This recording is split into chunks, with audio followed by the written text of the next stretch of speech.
చేస్తున్నటువంటి నిరసన దీక్ష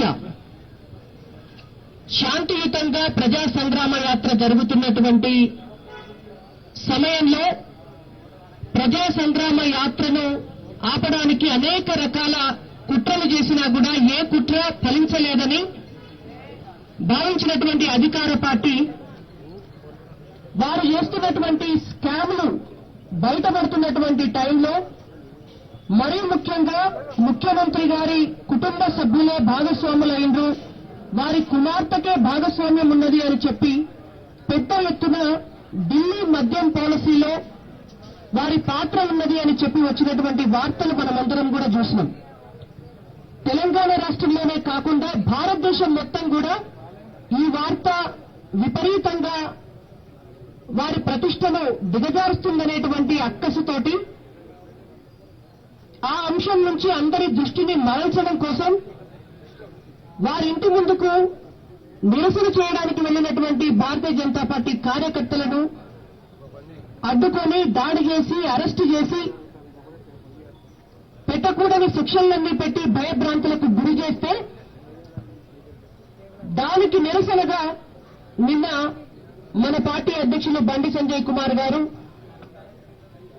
ఒక దీక్షకు పిలుపునిచ్చి గంట సేపు శాంతియుతంగా ప్రజా సంగ్రామ యాత్ర ప్రాంగణంలో దీక్షకు కూర్చునేటువంటి తరుణంలో వారిని అక్రమంగా అరెస్టు చేయడాన్ని నిరసిస్తూ, అంటే ఈ అక్రమ అరెస్టులను తెలంగాణ వ్యాప్తంగా భారతీయ జనతా పార్టీ నాయకులు కార్యకర్తలపైన చేస్తున్నటువంటి అరాచక దాడులను నిర్బంధాలను నిరసిస్తూ ఈ రోజు భారతీయ జనతా పార్టీ అధ్యక్షులు బండి సంజయ్ కుమార్ గారిని ఎక్కడైతే గృహ నిర్బంధం చేసినారో వారి నివాసంలోనే ఈ నిరసన దీక్షను మనం కూడా చేపట్టడం జరిగింది. ఈ దీక్ష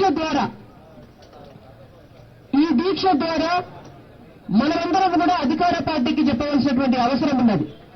మీరు ఎన్ని దాడులు చేసినా, మీరు ఎన్ని అరాచకాలు చేసినా, మీరు ఎంత నిర్బంధాలకు గురి చేసినా కూడా ఇవాళ భారతీయ జనతా పార్టీ కార్యకర్తలు ఎవరూ కూడా భయపడట్లేదు అనేటువంటి ఒక సందేశాన్ని మనమందరం కూడా ఇస్తున్నాం. ప్రజా సంగ్రామ యాత్రను కూడా ఎట్టి పరిస్థితుల్లో సాధించి తీరుతామని చెప్పి మన పార్టీ అధ్యక్షుడు అలాగే రాష్ట్ర కమిటీ కూడా చెప్పడం జరిగింది. హాయ్ ఫ్రెండ్స్, మా టుడే టుమారో యూట్యూబ్ ఛానల్ చూస్తున్నందుకు చాలా థ్యాంక్స్.